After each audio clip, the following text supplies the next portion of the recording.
Today we're going to take a look at implementing ASCII file access in Java. So I'm going to open up NetBeans 701, current version. You may have a later version by the time you see this. But just grab that latest free version from netbeans.org. And I'm going to create a new project. And I'm just going to use an empty Java application template here. And we will throw this over.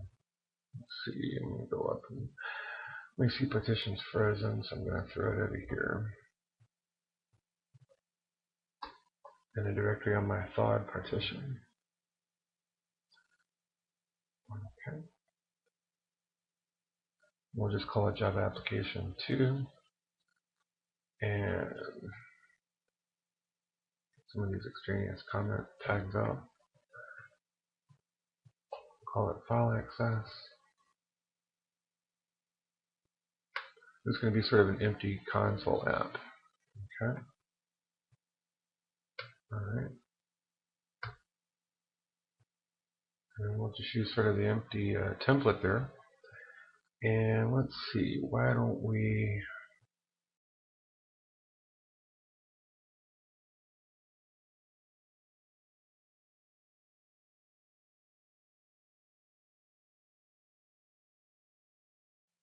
we will move it into the default package. Normally you'd implement packaging, but I'm just trying to simplify this as much as possible, and hopefully get it to sort of explain itself. So it'll be easy to follow, and you can kind of quickly pick up the code if you're trying to figure out how to do ASCII file access in Java. Okay, so started out we have just a bare empty console app, but this would also work if you were using a JFrame or JApplet and you had a graphical interface. It's still the same basic process. The very first thing you'll need for file access is to import the Java I/O package. One of the things you'll need first is to import the I/O package, alright? And that's Java I/O. And you can wildcard it and bring everything in, or if you do it the NetBeans way, you can click on the little light bulb and it'll bring them in one object at a time. But I/Os for input/output, we need a lot of these I/O objects from the I/O package, so we're going to import that. And then the only other thing I'm just going to use for error messages and things and whatnot is a JOption pane. And so this isn't necessary for file access, but it's necessary for a JOption pane. Okay. And I can do that, or you could just wildcard swing again, either way, and import the whole package if you so choose. The other thing that might be nice, just for taking input, if we don't want to use a input dialog while pop-ups going on, would be a scanner object or a line number reader object. And in this case, I'll import a scanner object, and that's from the utilities package. So java.utilities, and you can wildcard it, or I'm just going to import scanner in this instance, for example. Okay, and once we do that, we need to build a scanner object, and then we can use a scanner object. And I'm going to build my scanner object up here, create some globals. It's not something that I necessarily have to do all the time, but I'm just going to create a scanner object called input, and we're going to build a new scanner. And when I do this, I have to pass in system in. Okay, and that builds the scanner object. And then whenever we want to accept input, we can just create a string. So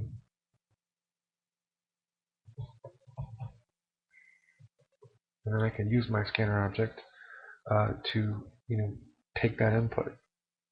So I could say input and call the function next line, and that would have the if I were going to input my name, then that would store my name. And once again, the JOption pane and the scanner objects are not necessary for file access. All we need to write to a file and read from a file is the contents of the I/O package up here. But this will allow us to take input via an input dialog or via a scanner object if we need to in the program. So they're just sort of helper packages or objects. Okay, so why don't we comment this out, since it doesn't have anything to do with our example, and we will give our program a title. Okay, and when we start, we'll call it ASCII file access 1.0. Now let's add some global variables. Right, and for this, why don't we create some additional globals up here under my globals. And since everything is in one, we're just using one class, and we're not going to instantiate any other classes from this class, then we should make all of our variables public and static. All right, and I'm going to make string variables here. I'm going to make name, public static string name, public static string occupation,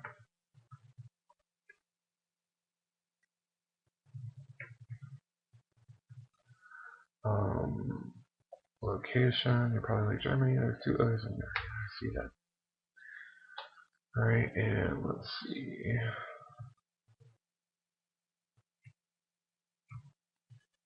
And references there. Okay. And in addition, I'm just going to make, just to show, converting and writing a different data type, I'm going to make an integer, which we'll call age. All right. So name, age, occupation, location, and references. These are our globals. Next, let's create a menu structure from which to call our functions. Now we're just going to create a main menu structure. And remember that in the console, it's just basically a while true loop. So I'll make an empty while true loop. And we'll need some type of a variable to hold or store the player's choice or the user's choice when I call a choice. We'll invalidate it to something that is not a valid option, in this case a space. And my signal value, or the condition I want to test on in my while true loop, is while choice. Let's say they're going to select Q to quit or to exit. Okay, there's a couple of ways I could do that. I could use the whole string and the equals function, and I could pass in double quotes a Q, and then I could put the logical not in front of it and say, well, choice is not equal to Q, the whole string. But the reason I'm using a string here instead of just a single character, you're like, well, you're wasting memory, but that'll let us bulletproof it a little bit. If I use a single character, and let's say that, instead of selecting Q, they type out the whole word quit, or for some reason they type in banana pancakes, whatever. If that's the case, then it would overflow the buffer, and we'd have loop problems and maybe even crash the program. So this will bulletproof it a little bit, make it more forgiving by allowing them to type more than one character. And yet what I can do is I can simply select a single character, because remember, a string is just an array of type character, right? So we can use the char at function, and 0, it's indexed as the first character. Remember, it's off by 1, everything.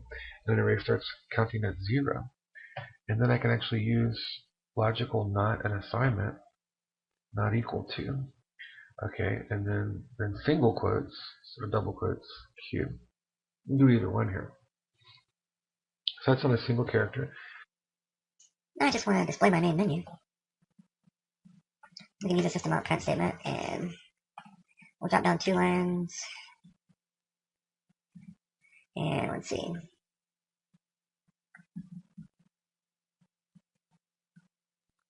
And we'll do that. All right. And I basically just want to have an ASCII present all of my menu choices. So I'll drop down and get a little pipe here. Yeah, it should be 2 off. Let me see if that's 2 off right there. And then we'll have to line that up. Okay. Just add a temporary break. I just want to see what that looks like. Rather than count everything out, I'll just use a little trial here. Alright, so that's okay. I should move that back maybe 1. And let me move that back 1 there. Alright. There we go. That's what I want. Okay.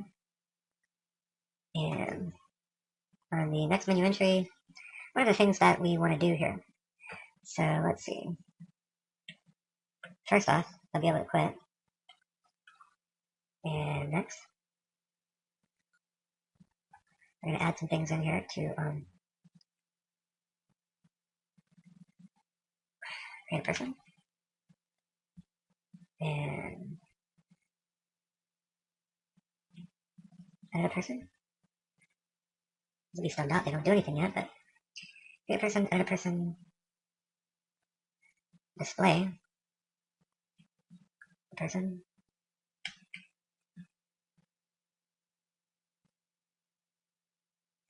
save a person, and load a person. Alright, we'll do that. And lines, come down and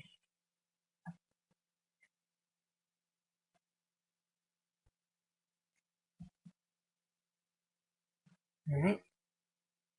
And I guess we could shrink this up a little.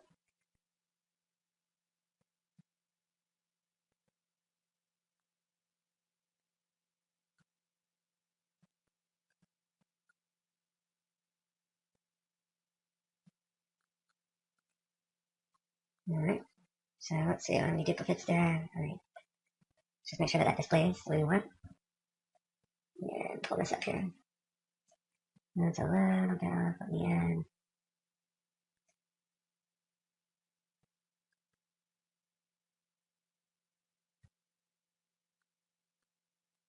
My dash there. And let's see. Alright, that's what we want. So that takes care of displaying the options to the player or the user in our basic console menu. Remember, there's two basic parts. Inside of a while true loop, you present the menu, you take input, and then you process it in a switch, or if and else, some type of selection structure. So the next step is taking input, and we could either use an input dialog from a JOption pane or a scanner object. If we use our scanner object, and it's been made global, we should also make it public and static so that we can access it from within main, which is public and static. Okay. So if I do this, then what I could do is I could simply go ahead and take my variable choice and input and call next line to grab that input and store it inside of choice. I'll get rid of the break now because now we're taking input, and that would at least pause the program until the player or the user selects something, type something in. And just to clean it up a little bit, I'll pull out some of these comment tags and things. Okay, so we presented the choices inside of while true loop. We have our sentinel value, and now we're taking input. And the next thing we want to do is process it. Okay, so in our switch statement. Now, a switch is a very simple type of selection structure. We can't process an entire string, but we can process a single character. So just like we did up here, we'll use char at, and we'll switch on the first letter, the very first character stored in that string. And then we just want to build our cases, and it would follow our menu. Okay. And right now we'll just throw in some empty cases. Okay, so Q and C.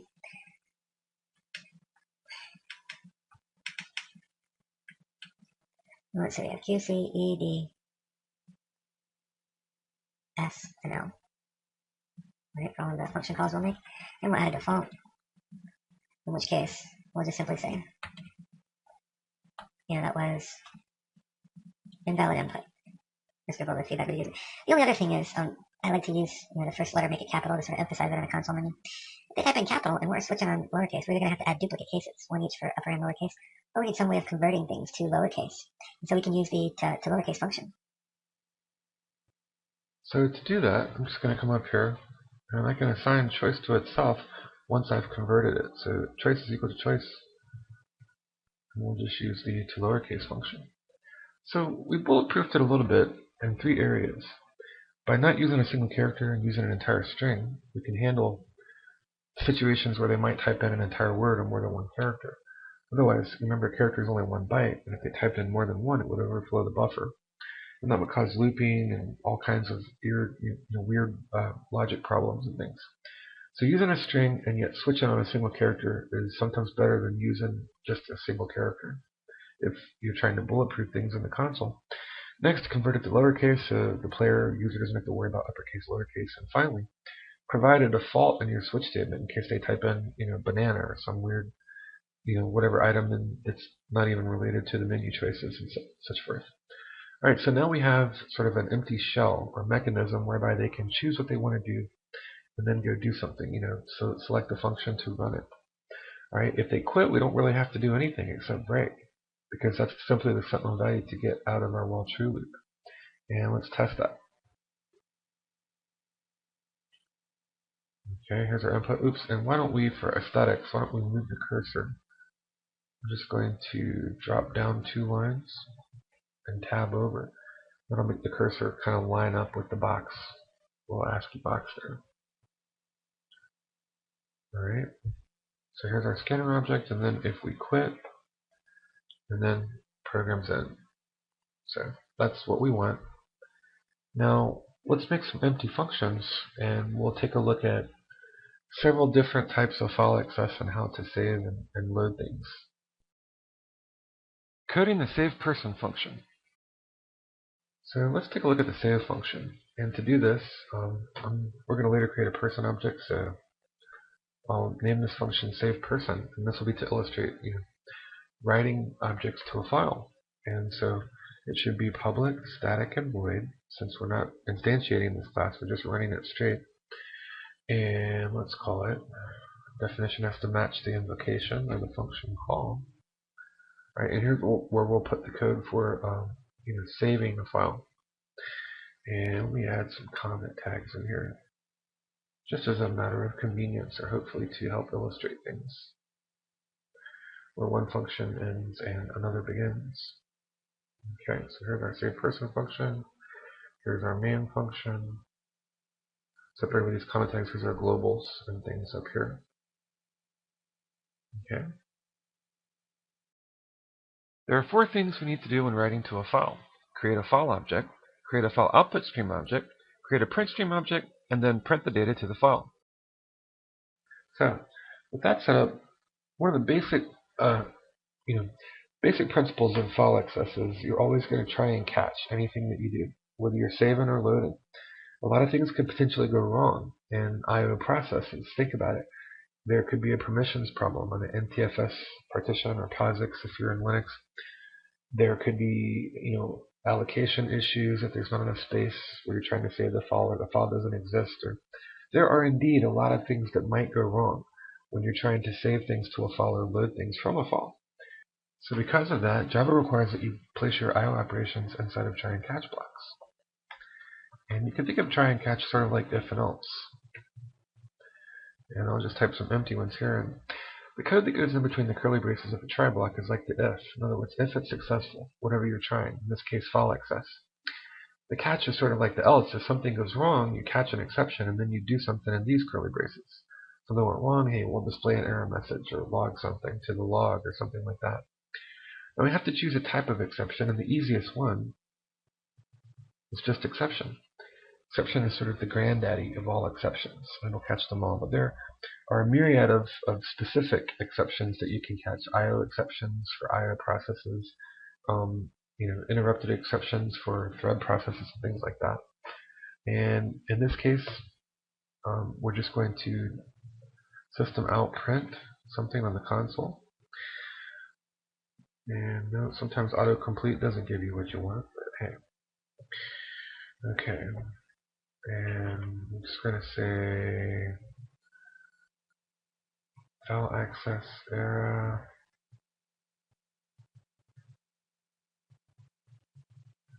Could not save.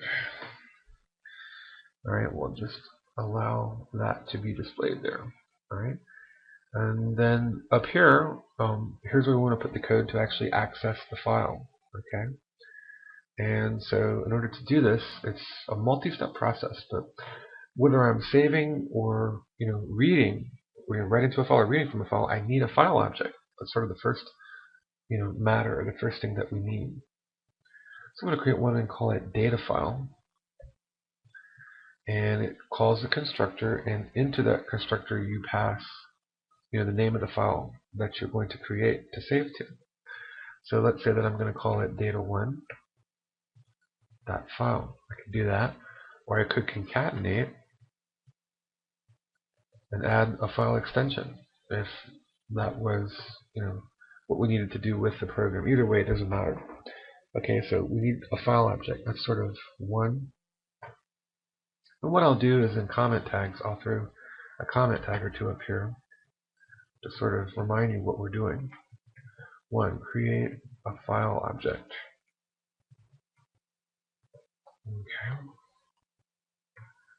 And 2, we need to build a file output stream object. Because that's also create a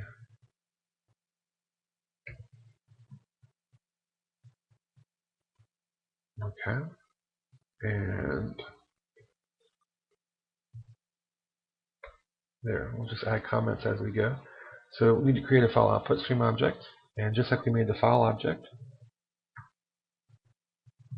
it would be this, and we need to give it an instance name. Why not call it data? That's what it is, or what we're using it for. And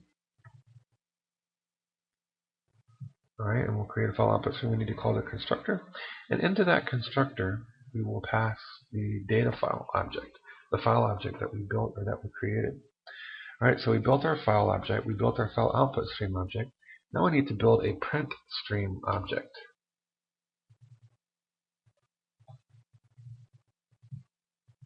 Alright, so we need to create a PrintStream object. And in this case, why don't we call it save, since that's what we're going to do with it. And PrintStream, and as we pass the file object into the constructor of the file output stream object, we pass the file output stream object into the constructor of the PrintStream object. Okay? And now we're ready to actually, save data to the file. And so in this case, if I wanted to save data, I could take my object, save, and notice I have all of these methods. Autocomplete pops up here. And in this case, I could just print. If I'm going to use a line as a delimiter, I'll use print line, because it'll automatically add the carriage return, the escape sequence \n. It would be like adding that to the file. All right. So if I wanted to do that, let's say that I were going to do. All right, we'll just write a file like this, and let's follow our list of variables here. What was the data up here? The data, we had name, age, occupation, location, references. Well, we'll use those variables in a minute, but for now, just to keep it simple, I'll just show you straight up file access right now, and then we'll come back and we'll code it to use our variables, and then finally we'll change it to use a class. Okay, but I guess we're trying to make this hopefully easier to follow. Occupation, adventure, and let's see, location, high rule, and references.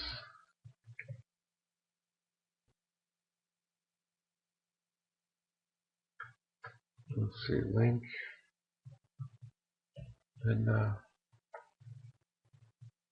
Princess Zelda. Oops. Capitalize that. Alright. So just as if I were printing things to the console, I can take my PrintStream object and I can print things to the file, at least with ASCII text. Alright, so in a sequential access file, I'm just going to close the object. And it's always a good idea to close a file and not leave it open when you're not using it.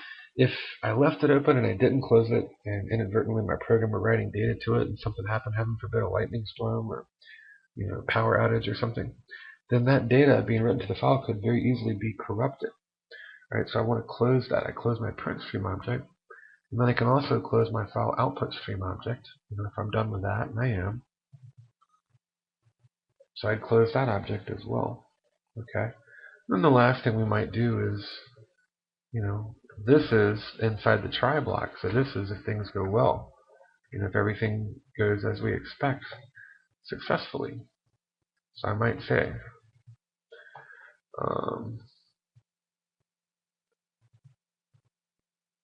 data was saved. We'll just say success data was saved. How about that?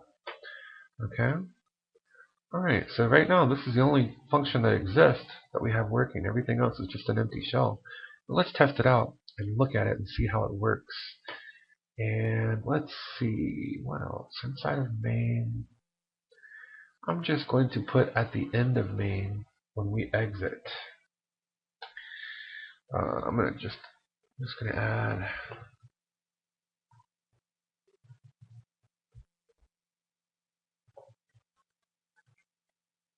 a couple of escape sequences here. That's one escape sequences and so forth. Alright, now I'll do 2, maybe 3 here.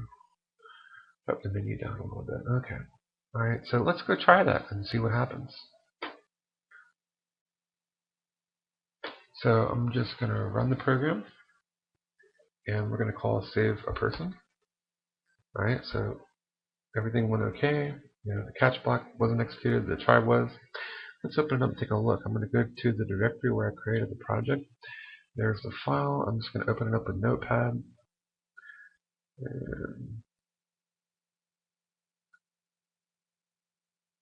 And there's the information. Charles, Germany, age 42, adventure, high rural, link, the Princess Zelda, and so forth. Okay.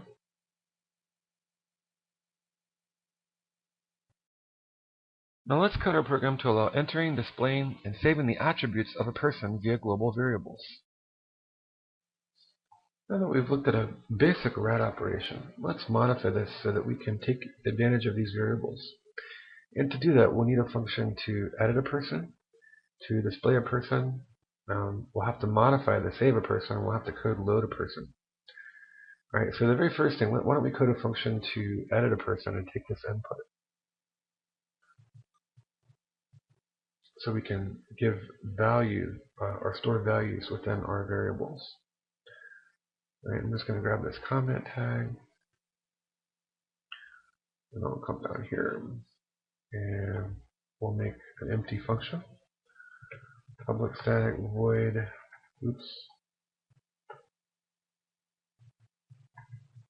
edit person. Okay, and in this edit person, we want to, something similar to what we've done here, but we don't really necessarily need a menu. We just sort of need a dialogue or a script to follow, whereby we tell them, give us this piece of information and we store it. Give us that piece of information and we store it. All right. So in this case,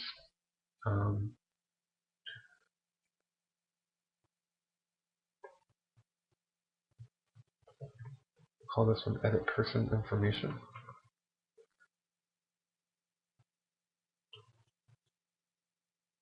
And we'll drop down a couple of lines there.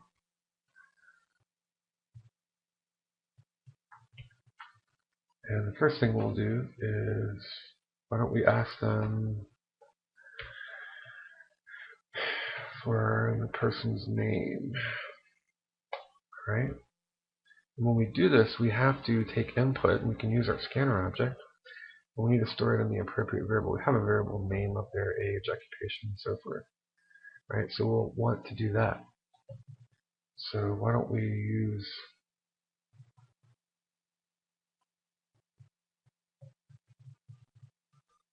Alright, we're going to follow this all the way down. So question, answer, question, answer, question, answer. Now this is a bit different. If we take age,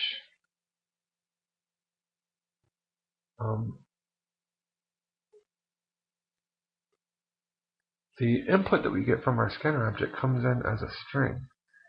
So I couldn't really do this if I wanted to assign, age is an integer. You come up here, it's declared as an integer. Alright. But what I can do is I can nest this, or I can take the string value and throw it to a function called integer parse int. And we'll just nest that whole function there. And so what happens is the string that gets returned, that the player types in here, gets passed in, as an argument to integer parse int, and then that would get assigned to age. So that's just a little bit different there, but other than that, I guess not a big deal. All right, so we have name, we have age. What's the next piece of information that we need to acquire? If we go down our variables, occupation, location, and references. Okay, so occupation, I want to store that in the right variable. Occupation. Occupy Java. Oops. Should have had two C's there. I believe occupation has two C's. Yes. Yeah. Anyway. Alright. So occupation, location.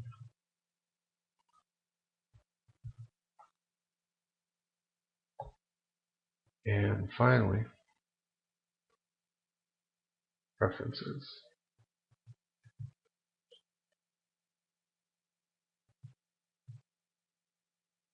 Okay. That's really all we have to do. That's the edit person saying name, age, occupation, location, references, and we'll store the information inside those variables. That will take care of that, and we can call edit person. So we have a function now that lets us, enter that information for the variables. Now we need a function that lets us display a person so that we can see those values. That'll be easy to make, right? We just can use system out print and display the value of our variables. And I'm just going to copy this function here, the edit person function. Come down here. And we'll add extra little bit of space there. Display person instead of edit.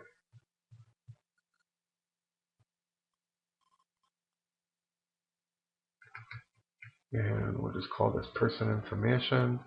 And we're not going to need any of these inputs here, or the parsing even. Not necessary, not necessary, not necessary, not necessary. But we do want to display. We want to concatenate some values here. Alright. So name and age. Okay. And that can take care of displaying, the string value of the numeric, the integer value age. But occupation, location, references. Okay. So you just wanted to do system out print there.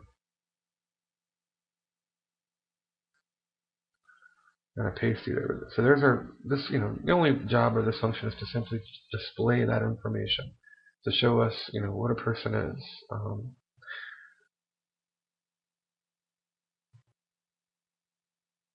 The pertinent pieces of data or information that go with a person object that we'll later create. We haven't created a person yet, but okay. So now we have functions to edit a person, display a person. We need to go back and fix save person now, so that when it writes things, we don't want to write these values here, but we just want to write the variables instead. So name and age and occupation. So now we're, instead of writing string literals, we're writing variables, strings and integers via our PrintStream object and references. Okay, so modified save accordingly. And then all we need to do now is look at the load process, our coding load, and we'll code that in a moment. But let's go ahead and test this and see if we can't save and create a file, and then we'll code load and see if we can't load it. So let's build our project, and now we're going to run it. And when we run our project, now haven't coded create a person yet, haven't coded load a person because we haven't even written the person class yet. But we can change the value of those variables, okay? And so, and then let's look at age. I'm 42. Occupation. I'm an adventurer. And location. A room. And references. Lincoln Midtown. Okay. And then if I display, let's see if that information went in properly. Alright, so if I display it, there's my name, age, occupation, location, and references. And now let's save the information. And everything's saved properly. So let's go open the file and take a look at it. Here and here and here. And there it is. There's my new information saved to the file. So now we're all ready to code load. Now let's code the loadPerson function that reads data from a file. Reading from a file is a 5-step process. You create a file object, then you create a file InputStream object, then an InputStreamReader object, then a BufferedReader object, and then you read the data from the file. So to code the load function, we'll add the invocation here where we're going to invoke or call it. Now, until we define it, that squiggly red line is going to be there, but that completes our menu to load a person. So now let's add the actual code to do that. And I'm just going to grab this here, come down, paste it, and we'll create our new function, public static void, because we're not building instances of any of these. And load person needs to be our definition name. Alright, so it's stubbed out, it's linked up to our empty menu, load person, and load person. Now we have a module where we can position the code for that. Alright, and again, it's an I/O process, so just like when you save to a file, when you read from a file, when you load data, you have to enclose it inside of try and catch blocks. Alright, and so this time I'm going to add try, and we'll add catch. Remember that works just like if and else. And I can catch. You can call the instance name whatever you like. And boy, I'm telling you, that autocomplete really jumps the gun sometimes. Okay.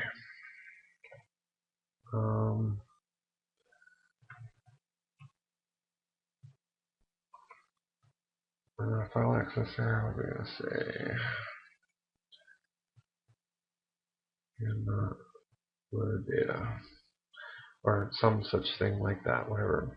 Let's add our semicolon determinate. So that'll be sort of the else, quote unquote, that's the catch portion.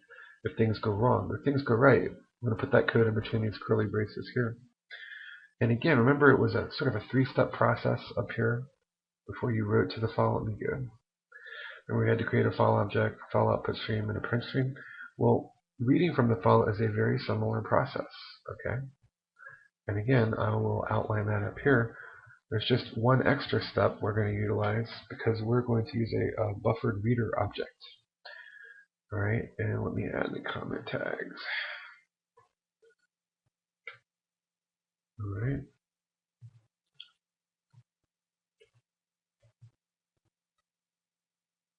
Alright.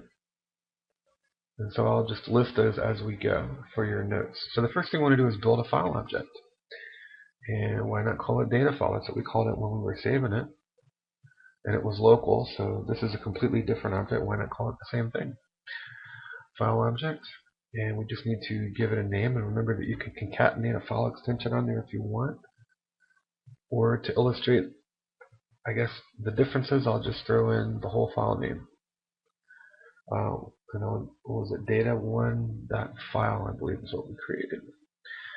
Let me look up here. Yeah, data1.file with concatenate. So either way, but we need to build a file object. Alright, so I create a file object. Next, in a similar fashion to the way we created the file OutputStream object, to write to the file, we have to create a file InputStream object when we read. So in this case, it's going to be file InputStream, and we'll give it an instance name. We'll call it data.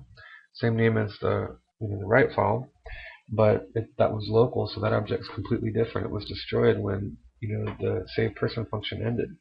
So we'll just give it the same name, and we need to use the keyword new to build a class of object in Java and call the constructor. And we're just going to pass in data file, which is the file object that we created. Okay. And I'll just add a little note up here if it's convenient, or hopefully if it helps to remember. File InputStream object. So create a file object, then create a file InputStream object. We're halfway there. Next, we want to create an InputStreamReader object. Alright, and so there's the class, and we need to give it an instance name. Why not call it DataStream? I can type and talk at the same time, and I can't. We need to use the new keyword to build an instance of the object. And we're going to pass in the file input stream object. So we have to call the constructor.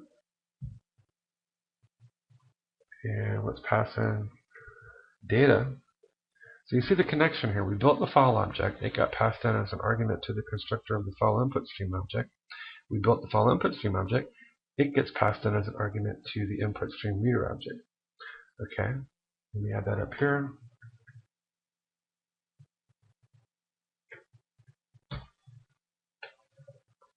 And then finally, our first step, we need to create a BufferedReader object. And again, we'll give it an instance name. Let's call it DataReader, if that's what it is. Or we need to use the new keyword to build it. We need to call the constructor. And then as an argument inside the parentheses, we're going to pass in DataStream, which is our instance of InputStreamReader. Work up the T there. Alright, and so again, let me add that.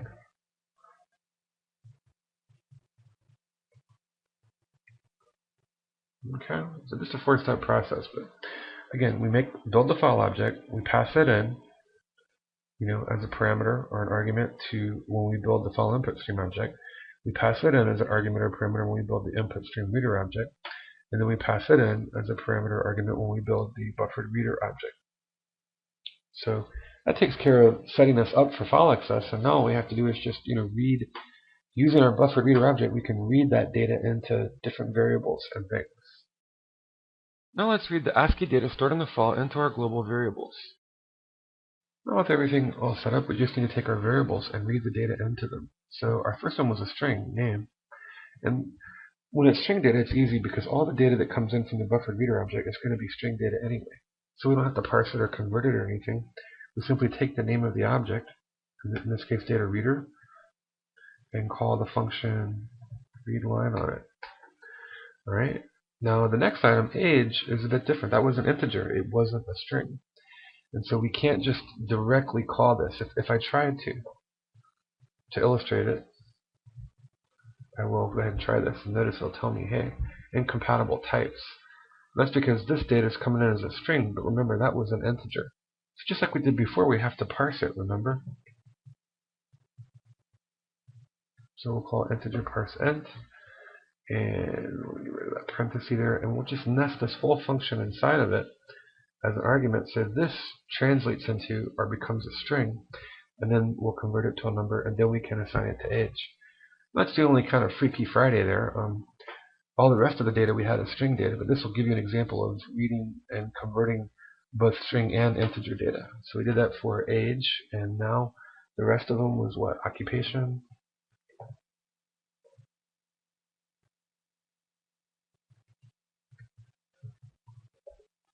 And let's see what else. Location. And what else do we have? References.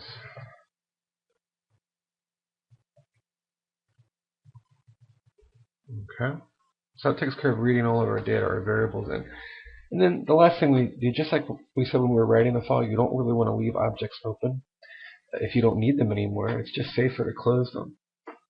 Heaven forbid something should happen, a power outage or a power surge or lightning or something, who knows. So if we're done reading from the file, why don't we close it? And we want to do things in the inverse or sort of a reciprocal order from the way that we open them. So if this is the last thing that we created and built, it's the very first thing we want to close. And so forth all the way down. So I'll call close on the data reader. And boy, I'm telling you, I cannot type and talk at the same time.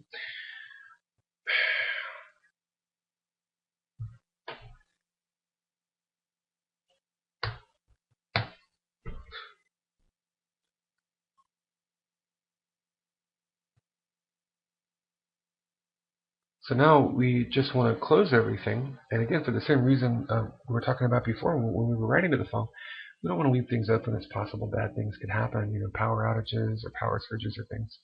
So if we don't need an object, let's close it. We want to do it in the reciprocal or reverse order. So if this was the last thing that we created, instantiated, it's the first thing that we want to close. So in this case on data reader, I'm just going to call the close method.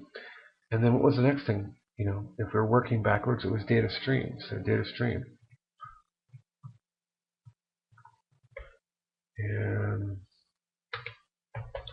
And then the next thing was data, which in this case our file input stream object, and just kind of working backwards.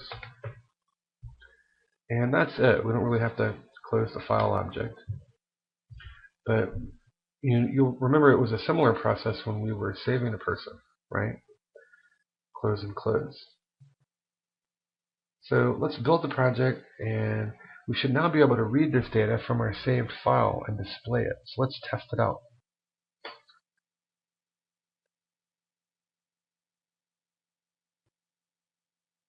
Alright, and so even though I haven't entered any data, like right now if I display a person, they're all null values. Nothing's there. Okay, so now I'm going to load a person. And now that I've loaded a person, now let me display that data. There it is. Charles, Germany, 42, adventure, high roll, link, mid. What we want, okay?